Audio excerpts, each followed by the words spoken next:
Občianske združenie Krokom k zdraviu uvádza minisériu Pohlavné choroby. Ahojte.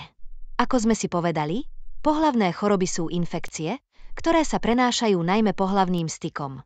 Niektoré z nich môžu často prebiehať bez príznakov, no ak sa objavia, treba rýchlo vyhľadať lekára. Poďme sa pozrieť, ako ich spoznať. Chlamídie a kvapavka často prebiehajú bez príznakov, no ak sa prejavia, môžu spôsobiť pálenie pri močení, žltý až zelený výtok z pohlavných orgánov a bolesť v podbrušku. Syfilis sa na začiatku prejavuje bezbolestným vredom na pohlavných orgánoch, ktorý počase zmizne.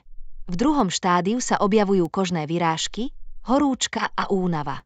Genitálny herpes a HPV spôsobujú kožné prejavy ako bolestivé plusgiere, pálenie a genitálne bradavice a môže predstavovať zvýšené riziko rakoviny. AIDS sa spočiatku neprejavuje žiadnymi príznakmi, no neskôr spôsobuje únavu, chudnutie, časté infekcie a zväčšené lymfatické uzliny. Ak sa u teba po pohlavnom styku objaví niektorý z týchto príznakov, neváhaj a čo najskôr vyhľadaj lekára. Tento projekt bol realizovaný s finančnou podporou Úradu vlády Slovenskej republiky, Úradu splnomocnenca vlády pre rómske komunity.